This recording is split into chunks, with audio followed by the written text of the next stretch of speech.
Toutes et bonjour à tous, bienvenue dans ce troisième numéro de la Méridienne 2025, la deuxième Méridienne qui célèbre cette année les 10 ans de campagne, la troisième Méridienne, pardon, qui célèbre les 10 ans de ces spaces sur le camp de Gers. Pour ce numéro de la Méridienne, nous recevons un invité, Julien. Bonjour Julien. Bonjour Valentin. Merci beaucoup d'avoir accepté notre invitation sur le plateau. Merci pour l'invitation. Ah, mais je t'en prie, c'est avec grand plaisir.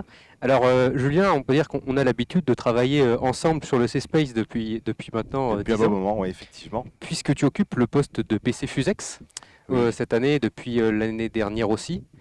Tout à fait, c'est ça. C'est ça. Et auparavant celui de PC Minif, donc une certaine expérience. C'est ma 21e édition, donc oui, pas mal de postes différents en fait au sein de la tente Jupiter. Alors, est-ce que tu peux nous expliquer un petit peu le poste de PC Fusex? Déjà, qu'est-ce que c'est que la tente Jupiter, pour les gens qui ne savent pas, et en quoi consiste le poste de PC Fusex? Alors la tente Jupiter, c'est une tente qui est en zone d'air de lancement, qui permet en fait de cadencer et de gérer le lancement en zone. Ça nous permet en fait de récupérer l'ensemble des informations et de cadencer avec l'arrivée des clubs en temps de club pour pouvoir les lancer dans un ordre préétabli ou de rajouter en fonction des petits problèmes. En fonction du rôle, notamment dans mon rôle à moi, PC Fusex, c'est de choisir les différents clubs, les différents projets et de les lancer dans l'ordre et de faire le relais entre tous les interlocuteurs, typiquement les pyrotechniciens du CNES, qui vont mettre en œuvre la partie pyrotechnique sur la fusée. Au-dessus de nous, on a le directeur des opérations, donc on appelle le DDO, qui est là pour s'assurer qu'on est capable de lancer et de s'assurer que l'ensemble des rôles sont bien respectés. Est-ce que vous voulez la liste des rôles dans l'attente ou Non, non, pas non, forcément pas forcément. tous les rôles. Mais voir, toi, tu es en interaction un petit peu, on a vu avec tout le monde. Tu faisais PC Minif aussi Oui, tout à fait. précédemment. Est-ce que tu vois des différences? Parce que c'est le même rôle, mais pour les lancements Minif. Alors, c'est le même rôle effectivement, mais la grosse différence c'est qu'on lance beaucoup plus de minifs et les temps de lancement sont beaucoup plus courts. Une minif en général, on essaie de lancer entre 15 et 20 minutes. Si on peut les enchaîner, c'est bien. Mais il faut pouvoir intercaler fusex et minif. Les fusex sont autour de 40-45 minutes en fonction de la complicité de la fusée. Si on fait une billettage par exemple, on peut taper sur 1 heure de préparation et la partie pyrotechnique, puisqu'il y a 2 moteurs, un dans la partie supérieure quand elle est active.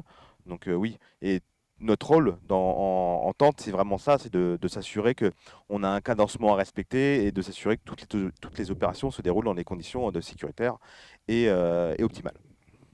Et alors, en cas d'imprévu, parce que des imprévus, ça arrive très souvent, j'ai l'impression que ça arrive plus souvent en Fusex qu'en Minif.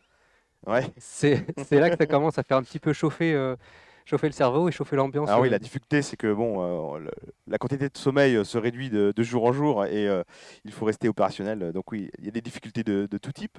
Ça peut être des problèmes de ligne pyrotechnique tout simplement, ou aussi des problèmes côté club, hein, avec des jacks qui marchent plus au dernier moment, ou des gens dans le stress qui font des erreurs côté club. Tout est possible et donc c'est à nous de nous adapter là-dessus et de trouver des solutions. Est-ce que tu te souviens de la Fusex la plus compliquée ou difficile à lancer que tu as eu à gérer Que j'ai lancé moi ou que j'ai ah oui, en tant que lancé PC en Fusex? tant que PC Fusex. Non, il n'y en a pas une en particulier. J'avoue que les billetages sont un peu plus complexes parce qu'il y a toute une partie pyrotechnique et il faut gérer 2 moteurs pour les billetages actifs évidemment. Donc il y a un cadencement un peu différent et il faut se mettre d'accord avec les pyrotechniciens pour comprendre ce qu'il y a à faire exactement, quoi.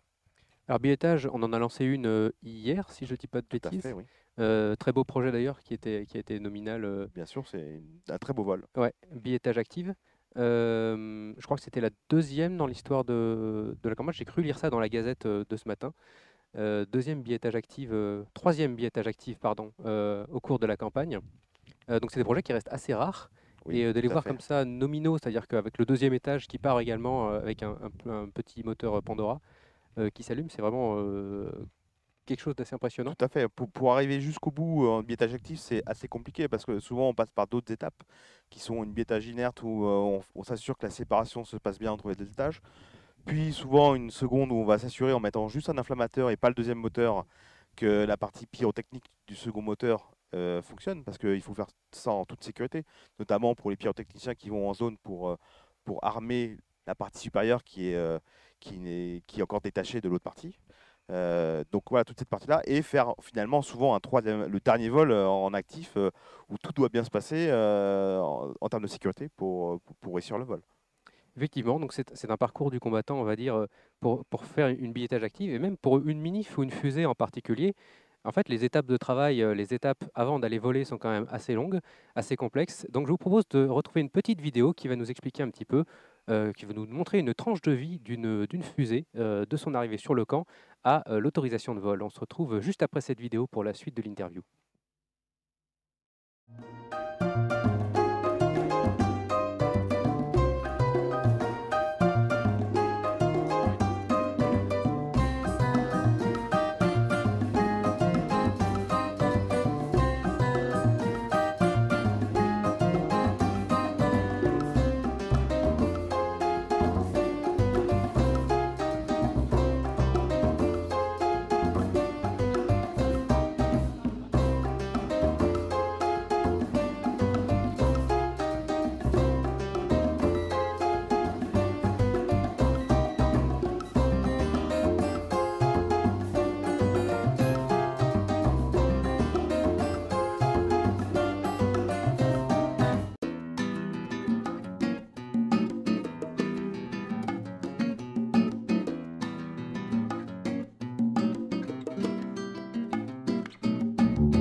À 0, tire la fusée comme si elle décollait.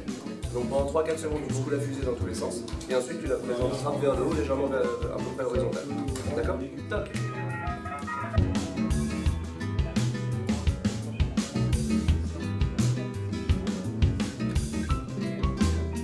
Donc le parachute, c'est bien. Bah, c'est pas mal tout ça.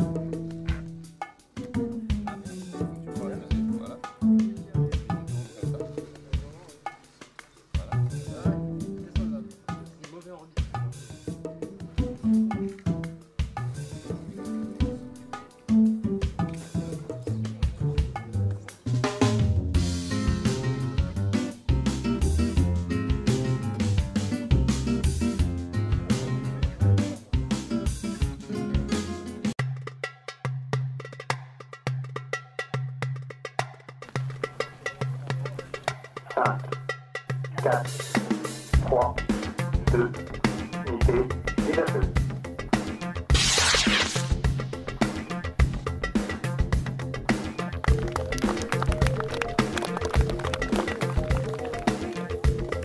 Alors je m'appelle Charlotte et mon projet c'est DuckDuckBerry. J'ai très peur, mais je pense que ça va le faire, j'ai confiance.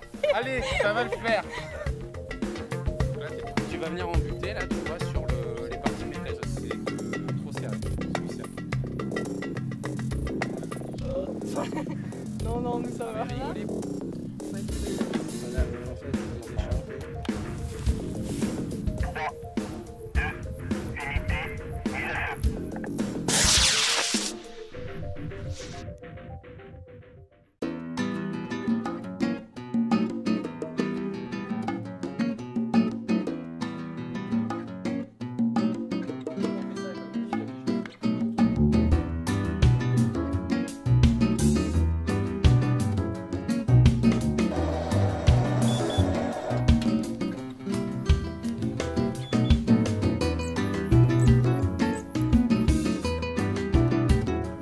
Quatre, 3, 2, unité, mise à feu.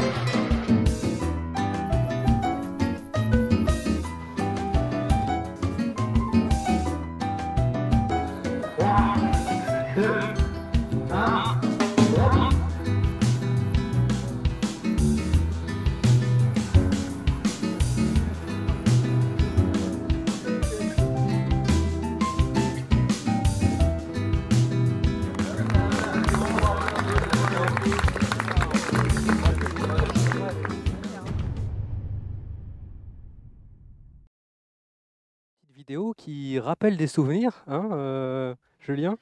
Que de souvenirs. Que de souvenirs à tous les deux d'ailleurs, puisque toi tu as connu le C-Space d'ailleurs en étant participant au début. Bon, c'était il y a longtemps, mais oui. On va pas dire le temps par respect pour toi, bien sûr, mais tu faisais partie d'un club. Est-ce que tu peux nous parler un petit peu, alors déjà, quel était ton club? Et puis, toi, tu as connu toutes ces étapes-là de contrôle, de finir la fusée, d'y aller, d'être qualifié et finalement de lancer. Est-ce que tu peux nous raconter un petit peu les fusées qui t'ont le plus marqué dans ton club et présenter ton club? Oui, en fait, c'est grâce à ça que je suis devenu bénévole à la base. Parce que j'ai découvert le C-Space grâce à mon club, donc les eaux, l'Estaca Space Odyssey, donc le club de l'Estaca. Et j'ai découvert les fusées comme ça. En voyant l'ensemble des associations, on m'a montré une petite fusée et j'ai fait ah, c'est intéressant. Donc j'y suis allé. Et après, j'ai découvert quelle complexité ça avait et quelles difficultés en général on doit injecter là-dedans pour réussir. Oui, mais c'est que des bons souvenirs pour moi. Les qualifications, les contrôles, dormir assez peu pour contrôler tard dans la nuit, pour enfin réussir à faire son vol simulé et pouvoir en fait venir sur zone et la lancer.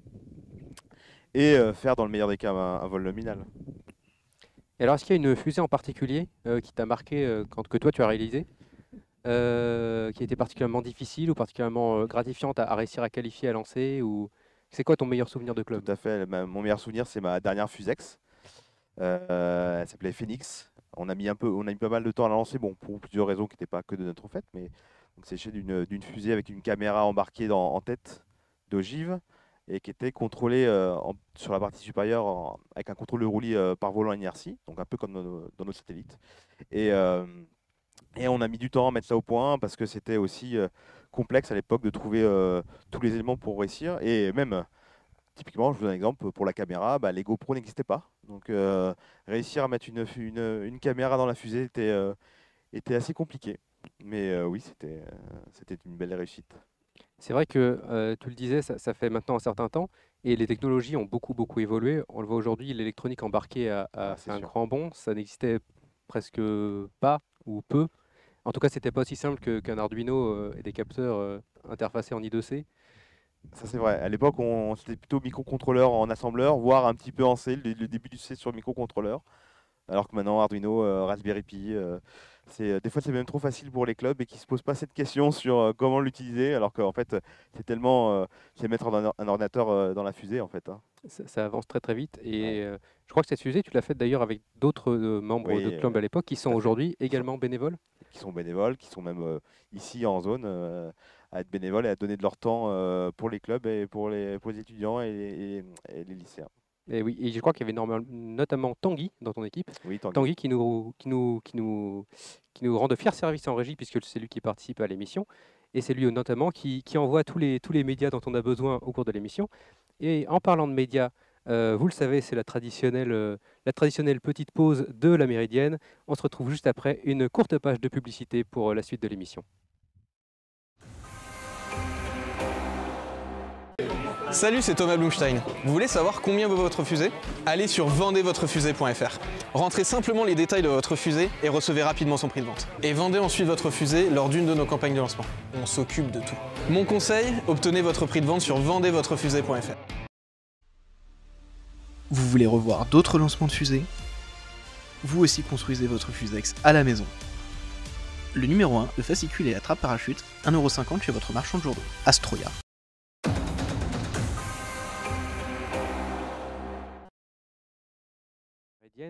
Avec nos invités qui nous ont rejoints pendant la pause, nous avons donc Nihel, bonjour Nihel, et nous avons Romain, bonjour Romain. Bonjour. Donc Nihel, tu es membre du club Into Space, c'est ça, tu as réalisé un CANSAT.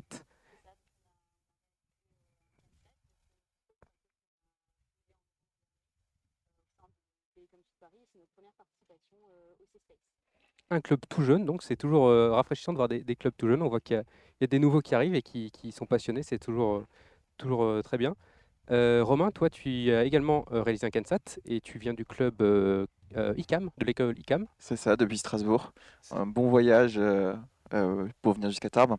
Effectivement, j'ai fait avec mon club ce CANSAT qu'on a pu lancer là, hier, mais aussi une fusée qui malheureusement n'a pas été validée à la RSE3. D'accord, donc pas encore validé à l'RCE3, donc on va dire que ce n'est que partie remise Exactement, ouais, pour l'année pour prochaine. l'année prochaine. Donc voilà, ça vous laisse encore une année pour la travailler tranquillement. C'est ton premier C-Space? Exactement, c'est mon premier C-Space. Donc j'ai quand même eu quelques bons conseils de mes prédécesseurs, mais première fois que je foule ici le camp de Gers. Julien, tu connaissais toi les CANSAT? Un petit peu, mais j'en ai jamais fait. Donc, Jamais fait. j'ai découvert, Donc, c'est fusée. arrivé bien après que j'ai été membre de club. D'accord. Et alors, Nihel, par exemple, est-ce que tu peux nous expliquer un petit peu qu'est-ce que c'est qu'un CANSAT? Alors un CANSAT, c'est un peu dans le nom, donc c'est un satellite qui fait la taille d'une canette, d'où le nom CANSAT. D'ailleurs, il y avait une mission optionnelle qui était donc de le réduire à un volume qui est celui d'une canette, donc 33 centilitres. Donc une mission optionnelle qui rapportait des points. Et donc ce CANSAT, il est largué par un drone à une certaine altitude et il est censé effectuer des missions diverses et variées, de télémétrie, des missions de remplacement de GPS par exemple. Cette année, la mission principale, c'était la mission de séparation. Donc, il fallait que le CANSAT puisse se séparer en deux. Donc, en fait, il fallait faire deux CANSAT rattachés qui pouvaient se séparer. Alors, il faut préciser que le CANSAT, à la différence des fusées, c'est vraiment une compétition au sein du C-Space, puisque c'est un barème, c'est noté. Vous êtes d'ailleurs aussi évalué en présentation. C'était aujourd'hui, si je ne dis pas de bêtises. Romain, comment ça s'est passé pour toi? Ça s'est bien passé.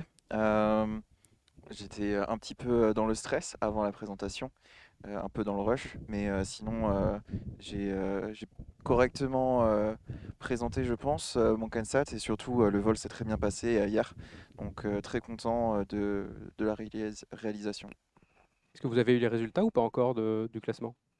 Oui, tout à fait, on a reçu les prix il y a peut-être une heure maintenant, donc j'ai eu le prix coup de cœur pour ma part. Bravo, félicitations. Merci. Bravo. Et toi, Nihel?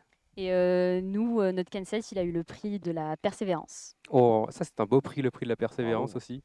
Parce qu'on sait que c'est des fois long il faut s'accrocher et quand c'est récompensé par un beau vol et par une belle présentation, ça fait très plaisir. Donc on a 2 lauréats de CANSAT parmi nous aujourd'hui à la Méridienne, c'est une chance. Est-ce que vous connaissez un petit peu alors, les CANSAT, vous y êtes allé par passion? Par Romain? Bien, moi, ça m'intéressait déjà sur le fait que notre propre club avait déjà réalisé des CANSAT par le passé. Donc, j'avais pu déjà voir quelques réalisations. Et ça m'intéressait cet aspect de miniaturisation dans un tout petit volume et d'avoir une expérience embarquée. Donc, le fait qu'on puisse aussi toucher à la mécanique, à l'électronique, ça m'intéressait. Ouais. Alors il faut savoir que Julien, toi tu travailles dans la vraie vie si je puis dire, vraiment sur les satellites? Tout à fait. En fait, je suis ingénieur en aérospatial et je travaille pour Thales Alenia Space dans le sud de la France, à Cannes. Et oui, je participe à la conception de satellites.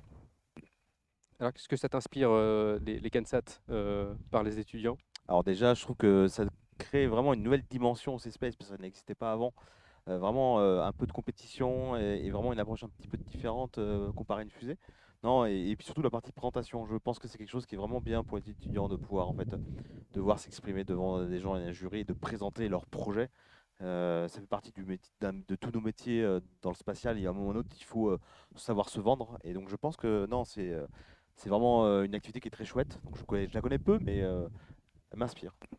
Alors est-ce que vous auriez une question à poser à Julien, qui est ici un professionnel des satellites, ne serait-ce que pour vos CANSAT futurs ou passés, ou pour si vous avez envie de travailler dans ce domaine-là à l'avenir?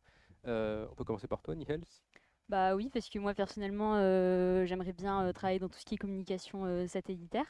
Et donc, une question que j'aimerais poser par rapport au CANSAT, c'est quels sont les enjeux aujourd'hui dans tout ce qui est satellite et comment est-ce qu'on pourrait quelque part retranscrire ça dans un projet comme le CANSAT et comment est-ce qu'on pourrait essayer de réfléchir à des problématiques actuelles. Alors aujourd'hui, les grandes problématiques, alors je vais répondre côté satellite télécom, c'est bien sûr c'est la couverture du monde entier, on va dire satellitaire, donc typiquement avec des éléments comme Starlink qui sont assez nos concurrents pour ma part.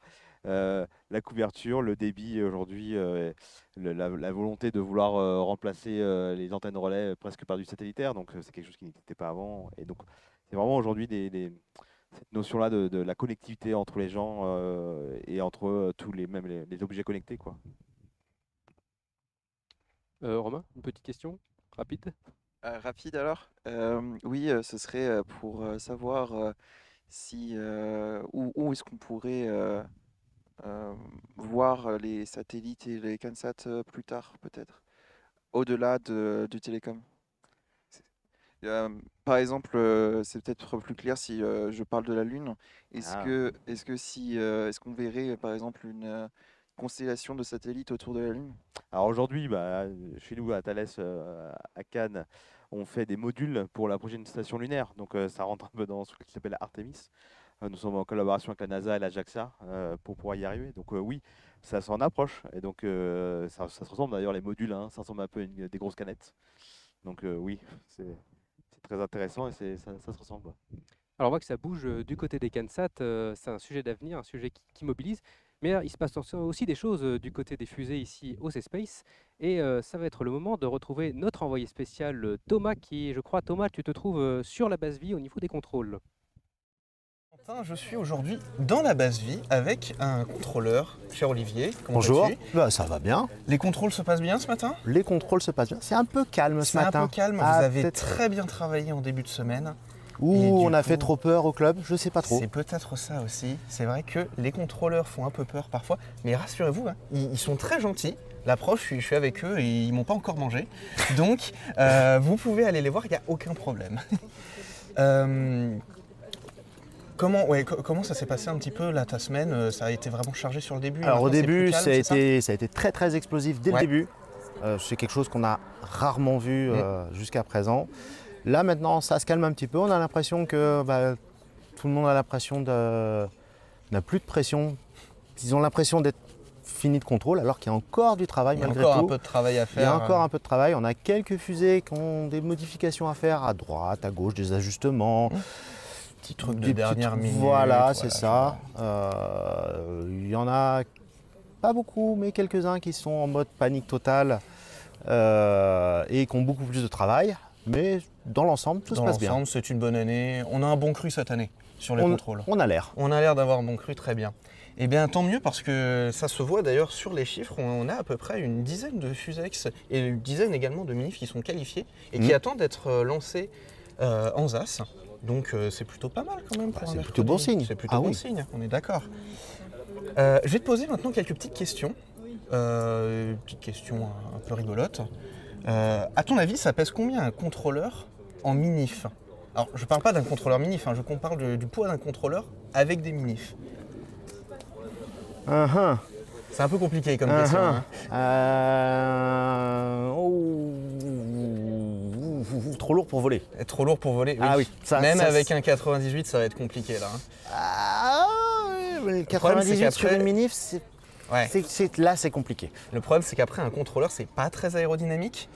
Les ailerons, on en a pas trop. Non.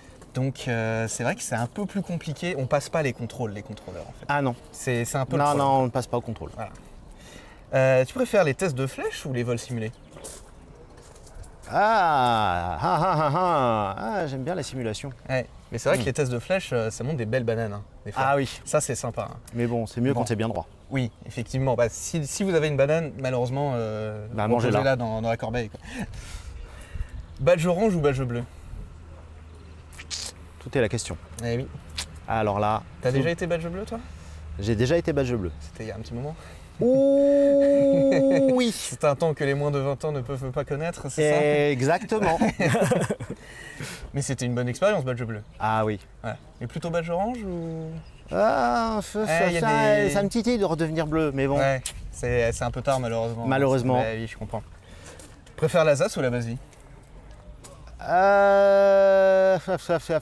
J'aurais tendance à dire la ZAS, mais encore faut-il pouvoir y aller. C'est vrai que c'est pas toujours simple, et oui. Peut-être en fin de semaine? Ah oui. Ah oui. Ah bah oui. T'as hâte? Ah oui, oui, oui. Plutôt Elec ou Mecha? Elec. Elec, pas de problème là, c'est direct Elec. Ah bah c'est mon métier. Effectivement, comme ça. Bonne nuit les petits ou bar bénévole? Bar bénévole. Bar bénévole. C'est vrai qu'on vous a pas mis bonne nuit les petits ou bar bénévole. Ah bon? Peut-être pour Alors une prochaine en année. fait c'est même pire que ça, c'est que bonne nuit les petits, on est encore en train de mettre des coups de pied dans les derrières. Oui, alors ça Donc, c'est vrai que, s'il vous plaît, quand on vous dit d'aller vous coucher, écoutez-nous. C'est pour votre bien, c'est pour notre bien. Aussi. Vraiment notre bien aussi, hein, clairement. Oui, oui, oui. Enfin, dernière petite question, tu préfères les pêches ou les bananes? J'ai la pêche. T'as la pêche? Ah oui, j'ai la pêche. Eh bah parfait alors. Donc t'as la pêche pour finir les contrôles. J'espère que les clubs aussi ont la pêche pour finir les contrôles. Et vous en ZAS également pour faire tous les lancements. À vous la ZAS. Et bon vol. Merci Thomas pour ce duplex toujours très inventif au niveau des questions. Alors avant toute chose, il faut que je rectifie un petit souci technique qu'on a eu tout à l'heure au niveau du micro de Nickel. Je dois donc te représenter auprès de nos téléspectateurs et téléspectatrices. Donc Nickel, rebonjour. Rebonjour. Donc toi tu fais un CANSAT, c'est ça? C'est ça. Donc moi je fais un CANSAT et j'ai représenté Into Space, donc le club que je préside et que j'ai fondé l'année dernière en novembre 2024 à Télécom Sud Paris. Donc c'est notre toute première participation au C-Space et on est fiers d'être arrivés jusque-là. Eh bien bravo, c'est une belle aventure. Donc CANSAT Gemini. Alors cette petite interview nous pousse un petit peu dans nos retranchements puisqu'on a dû travailler très très vite pour trouver la réponse à la question de Thomas. Alors le nombre de minifs qu'il faut pour faire le poids d'un contrôleur, on a dû peser tous les contrôleurs très rapidement. On a fait une petite moyenne et donc il faut une quarantaine de minifs pour faire le poids d'un contrôleur. Est-ce que tu t'attendais à un chiffre pareil, Julien? Moyenne, ouais, je dirais. Donc on en sait un petit peu plus sur les contrôles. Alors là c'était plutôt les contrôles fusées. En CANSAT vous avez des contrôles aussi avant de voler. Oui, effectivement, les contrôles, beaucoup moins soutenus que pour les fusées, mais on contrôle la mécanique, la télémétrie et les parachutes. Les contrôles se sont passés rapidement ou il a fallu que vous fassiez des allers-retours beaucoup comme souvent en Fusex? Alors pour ma part, ça a été relativement rapide. J'avais conduit pas mal de tests avant de venir pour la qualification, pour être sûr de tout passer en une fois. Et en une quinzaine de minutes, je pense, une vingtaine de minutes, on a pu faire l'entièreté des contrôles. C'est un joli score. Et toi Nihel, ça s'est passé comment les contrôles? Nous, ça s'est plutôt bien passé aussi. Après, on est plutôt passé parmi les derniers pour les contrôles, car on avait certains détails qu'il fallait encore finaliser, certains tests de débugage. Mais quand on est passé, on a été qualifié et on a pu larguer le CANSAT. Bon, tant mieux alors. Julien, tu as déjà fait des contrôles toi sur une campagne ou jamais? Alors ça m'est arrivé une fois. D'accord. Dans une autre campagne qui s'appelle le Roquetterie. Et oui, je suis venu et j'ai fait des contrôles. Mais c'est pas mon rôle principal de faire des contrôles. Tu préfères quand même être sur la ZAS? Oui, j'ai une préférence. Alors les contrôles on a l'impression que c'est plus simple sur les CANSAT parce qu'il y a moins de choses à vérifier. Mais en fait, le défi technique, c'est souvent de faire rentrer toute l'électronique dans un si petit volume qui peut rendre du coup la tâche particulièrement ardue. Est-ce que vous avez rencontré des problèmes, vous, sur l'intégration, qui est une phase déjà délicate en fusée et encore plus en CANSAT? Nickel. Nous, personnellement, non. On n'a pas rencontré de problème par rapport à l'intégration de l'électronique dans le CANSAT, parce qu'on avait choisi des composants qui étaient de taille qui fonctionnaient bien avec les dimensions qu'on avait prévues pour le CANSAT. Après, je pense que le vrai challenge, c'est pour ceux qui choisissent de faire la mission 33 centilitres, où là, ils ont un volume beaucoup plus réduit et il faut vraiment, je pense, rentabiliser tout l'espace qu'on a à disposition. Effectivement. Et toi, Romain, quel était le plus gros challenge sur le... Le plus gros challenge, ça a été la partie mécanique. On avait souhaité intégrer... alors, pour l'histoire, notre CANSAT est un peu différent des autres. Cette année, la mission principale était effectivement la séparation en deux. Et au lieu de le faire dans la tranche horizontale, on a décidé de le faire dans la tranche verticale. Et on avait du coup deux moitiés dont le volume était plus ou moins restreint et c'était effectivement ça qui était compliqué. Particulièrement pour le mécanisme de séparation, celui-ci il a dû être réduit 2 reprises pour qu'il puisse rentrer et qu'il soit intégré à côté des composants électroniques. En tout cas, très impressionnant d'avoir réussi à le mener à bien. Prix coup de cœur pour toi, prix de persévérance pour toi, magnifique résultat. Encore de très beaux lancements prévus pour la suite de la journée, Oui. n'est-ce pas? Donc je vous invite bien sûr à suivre la suite des lancements en journée sur nos réseaux live, vidéo, stream, Twitch, YouTube et tout ce que vous pouvez imaginer. Je vous invite bien sûr à revenir demain pour un nouvel épisode de la Méridienne. Quant à moi, je vous souhaite une très bonne journée et je vous dis bon vol.